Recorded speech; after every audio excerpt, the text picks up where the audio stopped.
13 अक्टूबर 1977 Spain के Majorca island पर मौजूद पाल्मा दे मायोर्का एयरपोर्ट पर हर दिन की तरह हलचल थी।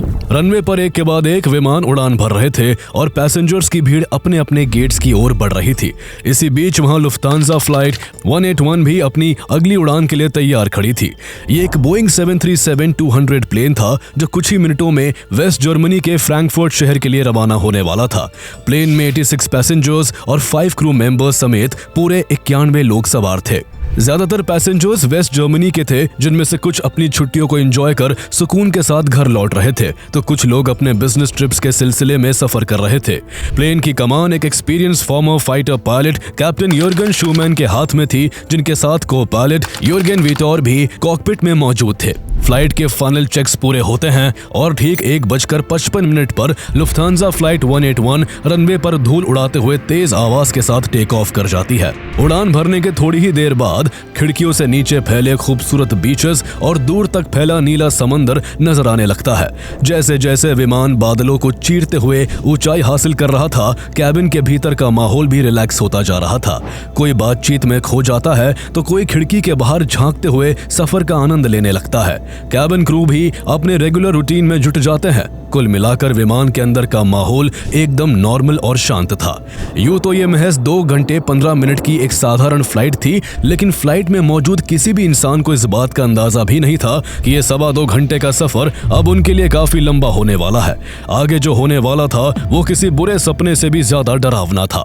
फ्लाइट को उड़ान भरे हुए करीब 30 मिनट गुजर चुके थे और अब ये फ्रांस के शहर मार्सेई के ऊपर क्रूजिंग ऑल्टीट्यूड पर उड़ रही थी कि तभी अचानक सब कुछ बदल जाता है। 2 पैसेंजर अपनी सीटों से उछलकर खड़े होते हैं और जोर जोर से चिल्लाते हुए अपनी कमर से सोवियत मेड टोकारेव पिस्टल्स निकालकर पैसेंजर्स की तरफ तान देते हैं। इससे पहले कि कोई कुछ समझ पाता, अचानक 2 फीमेल पैसेंजर्स अपनी सीट से उठ खड़ी होती हैं और अपने हाथों में हैंड ग्रेनेड लहराते हुए पूरे कैबिन में दहशत फैला देती है। इन चारों लोगों का गुस्सा 7वें आसमान पर था और ये टूटी फूटी अंग्रेजी में लोगों को धमकाना शुरू कर देते हैं। उनके हाथों में हथियार देखकर सभी पैसेंजर्स की जान हलक में अटक जाती है। कोई एक खौफनाक मंजर देख चीखने लगता है, कोई सीट से चिपक कर बैठ जाता है तो कोई घबराहट में इधर उधर देखने लगता है। इसके बाद उन चारों लोगों में से 2 लोग धड़धड़ाते हुए सीधे कॉकपिट में घुस जाते हैं। इससे पहले कि पायलट्स कुछ समझ पाते, उन चारों लोगों का लीडर महमूद, जिसने रेवोल्यूशनरी चे गेवेरा के तस्वीर वाली टी-शर्ट पहनी हुई थी, वो सीधे को पायलट विटोर के सीने पर जोरदार लात मारता है और उन्हें कॉकपिट से बाहर निकाल फेंकता है। इसके बाद वो कैप्टन शूमैन के सिर पर अपनी पिस्टल तान देता है। अगले ही पल स्पीकर पर एक खौफनाक आवाज गूंजती है, ये प्लेन हाईजैक हो चुका है और अगर किसी ने अपनी सीट से हिलने की भी कोशिश की तो उसे गोलियों से भून दिया जाएगा और प्लेन को बम से उड़ा दिया जाएगा। चंद सेकंड्स के अंदर प्लेन के अंदर का माहौल बदल चुका था। जहां खौफ के मारे कैबिन में पैसेंजर्स की सांसें अटकी हुई थी, तो वही कॉकपिट में और भी बुरा हाल था। लीड हाईजैकर महमूद कैप्टन शूमैन को बंदूक की नोक पर लेकर प्लेन को साइप्रस के लार्नाका की तरफ मोड़ने को कहता है, लेकिन प्लेन में इतना फ्यूल नहीं था कि वो इतनी दूर जा सके। इसलिए घबराते हुए कैप्टन शूमैन उस हाईजैकर से कहते हैं कि प्लेन डायरेक्ट साइप्रस नहीं जा सकता और उन्हें पहले रोम में लैंड करके रिफ्यूलिंग करनी होगी। हाईजैकर्स को यह सुनकर काफी गुस्सा आता है, लेकिन वो कुछ कर भी नहीं सकते थे क्योंकि फ्यूल खत्म होने पर उनका पूरा मिशन खतरे में पड़ सकता था। इसलिए वो रोम में रिफ्यूलिंग कराने के लिए राजी हो जाते हैं। इसके बाद दोपहर 3:45 पर फ्लाइट 181 रोम के फ्यूमिचिनो एयरपोर्ट पर रिफ्यूलिंग के लिए लैंड की जाती है। अब तक रोम के एटीसी को पता चल चुका था कि ये प्लेन हाईजैक हो चुका है और वो इसकी खबर वेस्ट जर्मनी तक पहुंचा देते हैं। ये खबर मिलते ही वेस्ट जर्मन अथॉरिटीज के हाथ पांव फूल जाते हैं और वो इटली की सरकार से गुहार लगाते हैं कि इस प्लेन को किसी भी कीमत पर वहां से टेक ऑफ ना करने दे। ऐसा सिर्फ तभी हो सकता था जब इटली कोई फोर्सफुल एक्शन लेता, लेकिन ऐसा करके इटली खुद को मुसीबत में नहीं डालना चाहता था। इसलिए इटली कोई एक्शन नहीं लेता और चुपचाप प्लेन को रिफ्यूल कर देता है। लेकिन जब प्लेन की रिफ्यूलिंग हो रही थी, तब कैप्टन शूमैन अपनी सूझबूझ का परिचय देते हुए एक बहुत ही स्मार्ट मूव खेलते हैं। वो कॉकपिट की खिड़की से चुपचाप 4 सिगार्स नीचे गिरा देते हैं, जिससे बाहर मौजूद अथॉरिटीज को यह पता चल जाता है कि विमान के भीतर कुल 4 हाईजैकर्स मौजूद है। सुरक्षा एजेंसीज के लिए ये एक बहुत बड़ी इंफॉर्मेशन थी। रोम में करीब 2 घंटे गुजारने के बाद शाम के 5:45 45 मिनट पर यह प्लेन साइप्रस की ओर उड़ान भरने लगता है। प्लेन आसमान में करीब 3 घंटे तक उड़ता रहता है, जिसका एक एक सेकंड पैसेंजर्स और क्रू के लिए बहुत भारी गुजर रहा था। हाईजैकर्स ने पैसेंजर्स को डराने के लिए अपनी पिस्टल्स तो उनके सिर पर तान रखी थी, साथ ही वो उनको लगातार गालियां भी दे रहे थे और किसी किसी को बेवजह बुरी तरह पीट रहे थे। इतने टेंस माहौल में 3 घंटे उड़ान भरने के बाद प्लेन हाईजैकर्स के कहने पर लगभग 8:30 बजे साइप्रस के लार्नाका एयरपोर्ट पर लैंड कर जाता है। यहाँ हाईजैकर्स पहले तो पैसेंजर्स को मारने की धमकी देकर एटीसी से प्लेन की रिफ्यूलिंग करवाते हैं और फिर अपनी डिमांड्स की एक लंबी लिस्ट अथॉरिटीज के सामने रख देते हैं। ये hijackers popular front for the liberation of Palestine यानी PFLP के मेंबर्स थे। उनकी सबसे जरूरी मांग थी कि वेस्ट जर्मनी की जेलों में बंद रेड आर्मी फैक्शन यानी रैफ के 11 डेंजरस टेररिस्ट को तुरंत रिलीज किया जाए। इसके साथ ही वो टर्की की जेल में कैद अपने 2 पैलेस्टीनियन साथियों की आजादी और $15 मिलियन की भारी भरकम रैंसम की भी मांग करते हैं। उनका साफ कहना था कि अगर उनकी ये मांगे नहीं मानी गई तो प्लेन में मौजूद एक भी इंसान जिंदा नहीं बचेगा। इन मांगों ने वेस्ट जर्मन गवर्नमेंट को हिलाकर रख दिया, क्योंकि वेस्ट जर्मन सरकार के लिए ये प्लेन हाईजैकिंग कोई अकेली वारदात नहीं थी, बल्कि ये उस खौफनाक दौर का पीक पॉइंट था जिसे इतिहास जर्मन ऑटम के नाम से जानता है। जर्मन ऑटम 1977 का वो दौर था जब पूरा वेस्ट जर्मनी खौफ के साए में जी रहा था। ये वो वक्त था जब बम धमाकों, किडनैपिंग और सरेआम कत्लेआम ने देश की कानून व्यवस्था की धज्जियां उड़ा दी थी। इन सब खौफनाक कारनामों को वेस्ट जर्मनी के अंदर रेड आर्मी फैक्शन यानी रैफ नाम का एक बेहद खतरनाक लेफ्ट विंग एक्सट्रीमिस्ट ऑर्गेनाइजेशन अंजाम दे रहा था। रैफ का मानना था कि वेस्ट जर्मनी का कैपिटलिस्ट ढांचा आम लोगों का शोषण कर रहा है, इसलिए वो इसे खत्म कर ईस्ट जर्मनी की तरफ एक कम्युनिस्ट समाज बनाना चाहते थे। वो अपनी विचारधारा को फैलाने के लिए अर्बन गुरिल्ला रणनीति अपनाते थे, जिसमें बैंकों को लूटना और जगह जगह बम धमाके करना शामिल था। इसके अलावा रैफ के मेंबर्स बड़े इंडस्ट्रियलिस्ट, नेताओं और जजों को भी निशाना बनाते थे। रैफ ने इसी साल वेस्ट जर्मनी के फेडरल प्रोसिक्यूटर सिगफ्रीड बुबैक की दिन दहाड़े हत्या कर दी थी। इतना ही नहीं, उन्होंने वेस्ट जर्मनी के सबसे बड़े बैंकों में से एक ड्रेसनर बैंक के चेयरमैन यूर्गेन पोंटो को उनके अपने ही घर में गोलियों से भून दिया था। इन सब के बीच रैफ के कई लीडर्स गिरफ्तार हुए और उनको छुड़ाने के लिए रैफ ने अपने हमले और तेज कर दिए। अपहरण, लूटपाट और हत्याओं का ये सिलसिला तब और भयानक हो गया जब रैफ ने वेस्ट जर्मनी के सबसे ताकतवर इंडस्ट्रियलिस्ट हांस मार्टिन श्लेयर को किडनैप कर लिया और गवर्नमेंट से मांग की कि जेल में बंद उनके सभी साथियों को रिहा किया जाए, वरना अंजाम बुरा होगा। लेकिन जब वेस्ट जर्मनी सरकार ने उनके सामने झुकने से इनकार कर दिया तो रैफ ने अपनी साजिश को नेक्स्ट लेवल पर ले जाने के लिए अपने पुराने फिलिस्तीनी साथियों यानी PFLP के साथ हाथ मिला लिया। PFLP के इन आतंकवादियों ने रैफ के इशारे पर ही लुफ्थांसा फ्लाइट 181 को हाईजैक किया था, ताकि वेस्ट जर्मन सरकार पर डबल प्रेशर बनाया जा सके। अब वेस्ट जर्मनी के सामने एक तरफ एक बड़े इंडस्ट्रियलिस्ट की जिंदगी को बचाने की चुनौती थी, तो दूसरी तरफ उस विमान में सवार सभी बेगुनाह लोगों की जिंदगी बचाने का दबाव था। इसलिए सरकार पर भारी प्रेशर था कि या तो वो मौत का खेल खेले या फिर एक बार फिर से घुटने टेक दे। दरअसल वेस्ट जर्मनी की इमेज पर पिछले कुछ सालों से गहरा धब्बा लग चुका था। 5 साल पहले 1972 के म्यूनिक ओलंपिक मैसेकर ने पूरी दुनिया के सामने वेस्ट जर्मनी को शर्मिंदा कर दिया था। इतना ही नहीं, वेस्ट जर्मनी ने इस मैसेकर के जिन 3 दोषियों को पकड़ा था उन्हें भी कुछ समय बाद लुफ्थांसा फ्लाइट 615 हाईजैकिंग के जरिए छुड़वा लिया गया था। इसलिए लुफ्थांसा फ्लाइट 181 को हाईजैक करने वाले PFLP मेंबर्स को पूरा भरोसा था कि इस बार भी वेस्ट जर्मनी दबाव में आकर झुक जाएगा। लेकिन इधर वेस्ट जर्मनी की सरकार किसी भी हालत में उस गलती को दोहराना नहीं चाहती थी। इसी तनाव और दबाव के बीच चांसलर हेलमुट श्मिट एक बड़ा फैसला करते हैं कि वेस्ट जर्मनी अब आतंकवाद के आगे नहीं झुकेगा, क्योंकि उन्हें पता था कि अगर आज प्रिजनर्स को छोड़ा गया तो फ्यूचर में ऐसी घटनाएं कभी नहीं रुकेंगी। म्यूनिक मैसेकर के बाद ही वेस्ट जर्मनी ने एक खास एलीट यूनिट GSG 9 बनाई थी। ये स्पेशली ट्रेन्ड कमांडोज की ऐसी फोर्स थी जिसे इसी तरह के हाई रिस्क ऑपरेशंस के लिए तैयार किया गया था। अब फैसला हो चुका था कि बातचीत नहीं बल्कि एक्शन लिया जाएगा, और इसी के साथ तय हुआ कि हाईजैक्ड विमान में फंसे सभी लोगों को किसी भी कीमत पर सुरक्षित बाहर निकालने के लिए GSG 9 को एक खतरनाक ऑपरेशन करने के लिए भेजा जाएगा। अब ये सिर्फ एक रेस्क्यू मिशन नहीं था, बल्कि ये वेस्ट जर्मनी की साख, उसकी पॉलिसी और उसके फ्यूचर की लड़ाई बन चुका था। वेस्ट जर्मनी का प्लान प्लान बिल्कुल साफ था कि लुफ्थांसा फ्लाइट 181 जहां भी रुकेगी वही GSG-9 के कमांडोज सीक्रेटली पहुंचकर पोजीशंस लेंगे और जैसे ही सही मौका मिलेगा आतंकियों पर हमला करके पूरे विमान को अपने कब्जे में ले लेंगे। इसके लिए GSG-9 का एक दस्ता गुपचुप तरीके से एक प्लेन के जरिए लुफ्थांसा फ्लाइट 181 का पीछा करने के लिए भेज दिया जाता है। लेकिन दूसरी तरफ वेस्ट जर्मन गवर्नमेंट एक अलग ही खेल खेल रही थी। बाहर की दुनिया को यही दिखाया जा रहा था कि वो नेगोशिएशन के लिए तैयार है और आतंकियों की मांगों पर बात चल रही है, लेकिन असल में यह सब सिर्फ टाइम गेन करने का तरीका था। सरकार जितना हो सके टाइम खींचना चाहती थी ताकि ऑपरेशन को पूरी तरह तैयार किया जा सके, और उधर हाईजैकर्स इस भ्रम में रहे कि उनकी मांगें मान ली जाएंगी, इसलिए वो जल्दबाजी में किसी की जान ना ले। लेकिन इधर फ्लाइट 181 के साथ एक अलग परेशानी शुरू हो गई थी। साइप्रस से उड़ान भरने के बाद फ्लाइट 181 को लैंड करने के लिए कोई दूसरा ठिकाना नहीं मिल रहा था। कोई भी देश इस मामले में नहीं पड़ना चाहता था, इसलिए लेबनान, सीरिया, इराक, जॉर्डन और कुवैत एक के बाद एक सभी देश इस प्लेन को अपने यहाँ लैंड करने से साफ मना कर देते हैं। कुछ देशों ने तो अपने रनवेज को ब्लॉक तक कर दिया ताकि प्लेन जबरदस्ती उनकी जमीन पर ना उतर सके। जब चारों तरफ से नेगेटिव रिस्पॉन्स मिलता है तो हाईजैकर्स बुरी तरह बौखलाने लगते हैं। वो गुस्से में कभी पायलट को गालियां देते हैं तो कभी पैसेंजर्स को टॉर्चर करते हैं। अब प्लेन को हवा में रहते कई घंटे बीत चुके थे और प्लेन का फ्यूल काफी कम रह गया था। इसके बाद कैप्टन शूमैन बहरेन ATC से लैंड करने की परमिशन मांगते हैं, लेकिन बहरेन भी उन्हें अपने रनवे पर उतरने से मना कर देता है।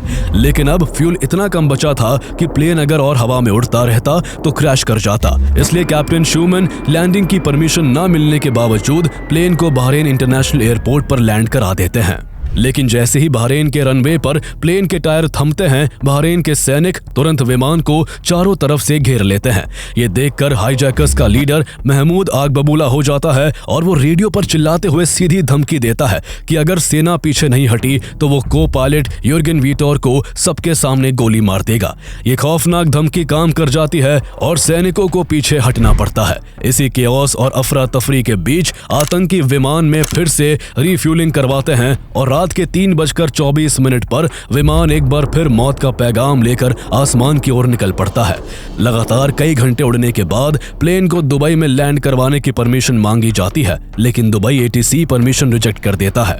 ऐसे में हाईजैकर्स प्लेन को पर्शियन गल्फ कंट्रीज के ऊपर ही चक्कर कटवाते रहने का ऑर्डर देते हैं। इससे प्लेन का फ्यूल पूरा खत्म हो जाता है और परमिशन न मिलने के बावजूद कैप्टन शूमैन एक बार फिर रिस्क लेते हुए प्लेन को दुबई इंटरनेशनल एयरपोर्ट पर लैंड करा देते हैं। ये सिर्फ एक लैंडिंग नहीं थी, बल्कि उस खौफनाक वेटिंग गेम की शुरुआत थी जो अब पूरी दुनिया की सांसें रोकने वाला था। दुबई पहुंचने तक वेस्ट जर्मनी और आतंकवादियों के बीच की ये जंग अब पूरी तरह से साइकोलॉजिकल वॉरफेयर में बदल चुकी थी।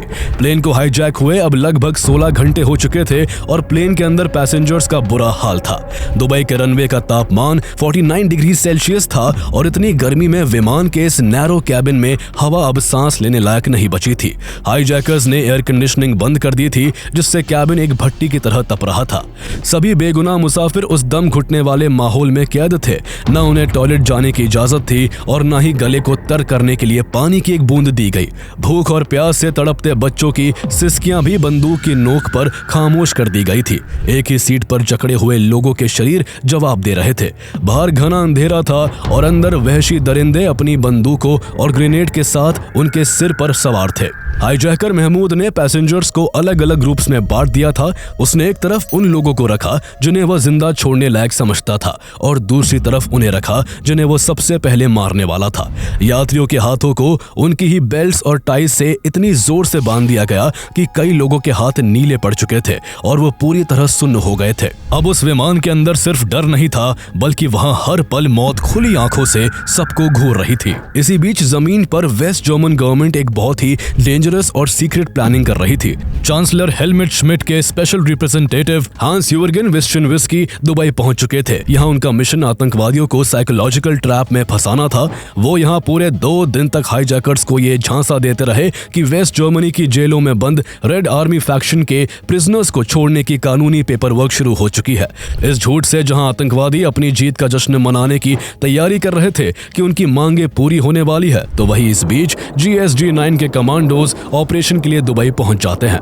दुबई की गवर्नमेंट ने शुरुआत में इस तरह के किसी भी ऑपरेशन की इजाजत देने से मना कर दिया, लेकिन जब वेस्ट जर्मन सरकार की तरफ से डिप्लोमेटिक प्रेशर पड़ा तो दुबई ने इस ऑपरेशन की इजाजत दे दी, लेकिन इससे पहले GSG-9 के कमांडोज को प्रैक्टिस करने का टाइम चाहिए था, इसलिए जब तक प्लेन वहां खड़ा रहा वो लोग प्रैक्टिस करते रहे। इस हाईजैकिंग को हुए अब करीब 3 दिन गुजर चुके थे और प्लेन 2 दिन से दुबई में था।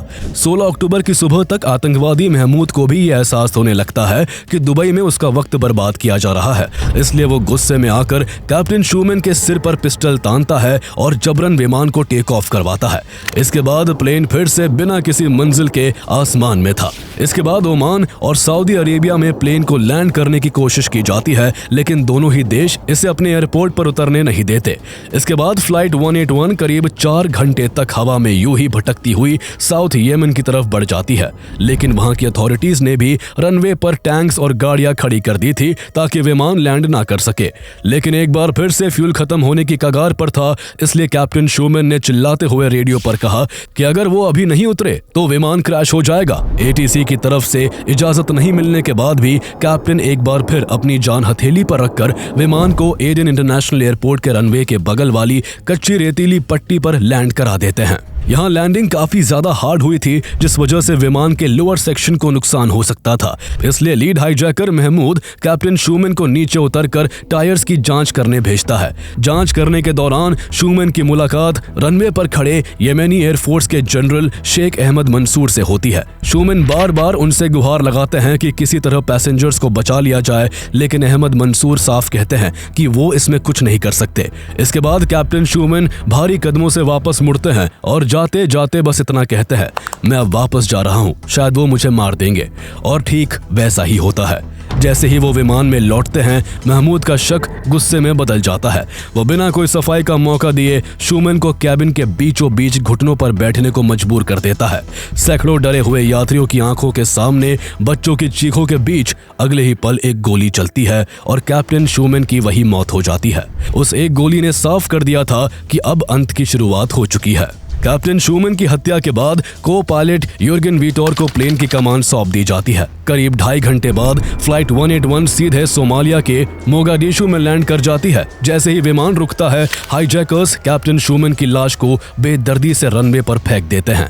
हाईजैकर्स की डिमांड पर सोमाली गवर्नमेंट उन्हें खाना और दवाइयां भेजती है और बदले में औरतों और बच्चों को छोड़ने की मांग करती है, लेकिन हाईजैकर्स साफ इनकार कर देते हैं। हाईजैकर्स का सब्र अब टूट चुका था और वो रैफ और PFLP के अपने कैदी साथियों को जल्द से जल्द अपनी आंखों के सामने चाहते थे। उन्होंने अपना दबाव बढ़ाने के लिए पैसेंजर्स पर परफ्यूम और अल्कोहल डालकर उनकी सीटों से एक्सप्लोजिव्स जोड़ दिए ताकि जरूरत पड़ते ही वो पूरे विमान को एक झटके में आग का गोला बना सके। अब ये साफ था कि अगर उनकी मांगे पूरी नहीं हुई तो ये किसी भी पल सब कुछ खत्म कर देंगे। अब वेस्ट जर्मन गवर्नमेंट के पास इंतजार का कोई रास्ता नहीं बचा था। पर्दे के पीछे फॉरेन मिनिस्टर हांस डेट्रिच गेंशर सोमालिया के प्रेसिडेंट सियाद बारे से एक सीक्रेट डील करते हैं, जिसमें इकोनॉमिक एड और वेपन्स के बदले सोमालिया वेस्ट जर्मनी को अपने एयरपोर्ट पर ऑपरेशन की इजाजत दे देता है। यहीं से ऑपरेशन फायर मैजिक शुरू होता है। उल्रिक वैगनर की अगुवाई में GSG-9 के 30 कमांडोज तैयार किए गए थे, जिनके साथ ब्रिटिश SAS के एक्सपर्ट्स भी शामिल होते हैं। प्लान साफ था कि अंधेरे का फायदा उठाकर विमान के पास पहुंचना है, स्टन ग्रेनेड से हाईजैकर्स को कुछ सेकंड्स के लिए ब्लाइंड करना है और फिर बिना एक पल गवाए पूरे असॉल्ट को खत्म कर देना है।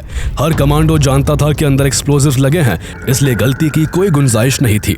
इस मिशन की सबसे बड़ी चुनौती यह थी कि मोगाडिशु एयरपोर्ट को सिविलियन ट्रैफिक के लिए पूरी तरह बंद कर दिया गया था। ऐसे में एक अनजान विमान की लैंडिंग आतंकियों के कान खड़े कर सकती थी, इसलिए यहाँ सोमाली एयरफोर्स ने एक बहुत ही शातिर चाल चली।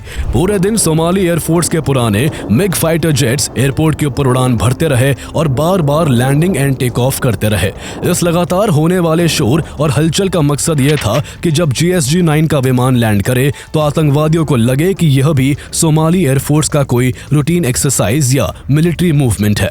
इस दौरान वेस्ट जर्मन स्पेशल एनवॉय ने आतंकियों के लीडर महमूद को यह यकीन दिला दिया कि उनकी डिमांड्स मान ली गई है और रेड आर्मी फैक्शन के प्रिजनर्स एक दूसरे विमान से मोगाडिशु पहुंचने वाले हैं। आतंकियों को इस झांसे में रखने के लिए रेडियो पर फेक कॉन्वर्सेशन भी सुनाई गई। इस चालबाजी के बीच 17 अक्टूबर की शाम करीब 5:30 बजे एक बोइंग 707 प्लेन चुपचाप मोगादिशु इंटरनेशनल एयरपोर्ट पर हाईजैक्ड प्लेन से करीब 2 किलोमीटर दूर लैंड करता है, जिसमें उल्रिक वेगनर और उनकी GSG-9 असॉल्ट टीम सवार थी। इस लैंडिंग को गुप्त रखने के लिए विमान की सभी लाइट्स बंद कर दी गई थी ताकि आतंकवादियों को भनक तक न लगे कि उनकी मौत का सामान रनवे पर उतर चुका है। फ्लाइट 181 को हाईजैक हुए अब 100 घंटे से ज्यादा गुजर चुके थे और अब इस खूनी खेल को खत्म करने का वक्त आ चुका था। सूरज के ढलने के बाद ही ऑपरेशन फायर मैजिक की शुरुआत हो जाती है। प्लान के मुताबिक सबसे पहले सोमाली सोल्जर्स रनवे से थोड़ी ही दूरी पर एक बहुत बड़ा बॉनफायर जलाते हैं, जिससे हाईजैकर्स का ध्यान पूरी तरह भटक जाता है और खिड़कियों से बाहर की हलचल देखने लगते हैं। इसी रोशनी और धुएं का फायदा उठाते हुए GSG-9 के कमांडोज अपने जूतों पर रबर पैडिंग बांधकर बिना आवाज किए परछाइयों की तरह चुपचाप विमान के पिछले हिस्से और विंग्स के नीचे पहुंच जाते हैं और सही मौके का इंतजार करने लगते हैं। रात करीब 2:05 पर जब आतंकवादी अपने ख्यालों में खोए हुए थे, तभी अचानक एक दिल को दहला देने वाला तेज धमाका सुनाई देता है। ब्रिटिश SAS के 2 एक्सपर्ट्स ने विमान के आगे और बीच के हिस्से में स्टन ग्रेनेड्स फेंक दिए, जिससे निकली ब्लाइंडिंग लाइट और डेफनिंग साउंड ने आतंकियों के होश उड़ा दिए। वो कुछ सेकंड्स के लिए न देख पा रहे थे और न ही कुछ सुन पा रहे थे। उनकी सेंसरी परसेप्शन पूरी तरह शून्य हो चुकी थी। इसी पल का फायदा उठाते हुए GSG-9 के कमांडोज एल्यूमिनियम लैडर्स के सहारे इमरजेंसी डोर्स को तोड़कर विमान के अंदर घुस जाते हैं और चिल्लाते हुए यात्रियों से कहते हैं, हम जर्मन पुलिस है, आप लोग अपने सिर नीचे रखें। हथियारों से लैस कमांडोज को अचानक सामने देखते ही हाईजैकर्स के पैरों तले जमीन खिसक जाती है। इससे पहले कि वो कुछ समझ पाते या अपने वेपन्स का इस्तेमाल कर पाते, MP5 सबमशीन गन से उन पर ताबड़तोड़ गोलियों की बौछार कर दी जाती है। गोलियों की तड़तड़ाहट से पूरा कैबिन हिल उठता है। कॉकपिट में मौजूद हाईजैकर जोहेर यूसुफ अकाचे बाहर निकलता है और 2 हैंड ग्रेनेड्स पैसेंजर्स और कमांडोज की तरफ फेंक देता है, लेकिन ग्रेनेड्स के जमीन टच करने से पहले ही कमांडोज उस पर अंधाधुंध गोलियां दाग देते हैं और वो वही ढेर हो जाता है। उसने जो ग्रेनेड्स फेंके थे वो विमान की सीटों के नीचे फटे, जिससे यात्रियों को मामूली चोटें तो आई पर कोई बड़ी अनहोनी नहीं हुई। इसके बाद लीड हाईजैकर महमूद समेत 2 और आतंकी भी कुछ ही पलों में मार गिराए जाते हैं, जबकि चौथी आतंकवादी सुहेलिया एंड्रावीज गंभीर रूप से घायल हो जाती है, जिसके बाद उसे जिंदा पकड़ लिया जाता है। ये पूरा असॉल्ट इतनी तेजी से हुआ था कि आतंकियों को संभलने का मौका ही नहीं मिला। सिर्फ 7 मिनट के भीतर GSG-9 कमांडोज पूरे विमान को अपने कंट्रोल में ले लेते हैं। जब सभी पैसेंजर्स और क्रू मेंबर्स मोगादिशु के रनवे की खुली हवा में सांस लेते हैं तो उनकी आंखों में आंसू आ जाते हैं। करीब 6 दिन और 10,000 किलोमीटर के रूह कपा देने वाले इस सफर ने उन्हें तोड़ दिया था। वो मौत के साए में जी रहे थे और उन्हें अभी भी यकीन नहीं हो रहा था कि वो सब सच में जिंदा बच गए थे। उनके वापस वेस्ट जर्मनी लौटने पर पूरा देश जहां इस डेयरिंग रेस्क्यू का जश्न मना रहा था, तो वही कैप्टन यूर्गेन शूमैन की शहादत पर सबको भारी दुख था। उन्हें पोस्टह्यूमसली जर्मनी के highest civilian award federal cross of merit से नवाजा गया और हजारों लोगों ने सड़कों पर उतरकर उन्हें अंतिम विदाई दी। दूसरी तरफ जैसे ही इस सफल ऑपरेशन की खबर स्टटगार्ट की स्टेमहाइम प्रिजन तक पहुंची, वहां बंद रेड आर्मी फैक्शन के मेन लीडर्स एंड्रियास बैडर, गुड्रून एंसलेन और यॉन कार्ल रेस्पे को समझ आ गया कि उनकी आखिरी उम्मीद भी खत्म हो चुकी है। उसी रात उन तीनों ने जेल की सेल के भीतर आत्महत्या कर ली। जैसे ही अपने 3 बड़े लीडर्स के मारे जाने की खबर पहुंची, बदले की आग में जल रहे रैफ के बाकी आतंकवादियों ने किडनैप किए गए इंडस्ट्रियलिस्ट हैंस मार्टिन श्लेयर की बेरहमी से हत्या कर दी और उनका शव फ्रांस के एक जंगल में फेंक दिया। ये जर्मन ऑटम का वो खौफनाक अंत था जिसने पूरी दुनिया को झकझोर कर रख दिया था। इस ऑपरेशन ने GSG-9 को रातों रात दुनिया की सबसे बेहतरीन काउंटर टेररिज्म यूनिट बना दिया और यह सफल ऑपरेशन आज भी मिलिट्री हिस्ट्री में एक मिसाल के तौर पर पढ़ाया जाता है कि कैसे सटीक प्लानिंग, इंटेलिजेंस और ब्रेव एग्जीक्यूशन से मौत के मुंह से जिंदगियां वापस लाई जा सकती है।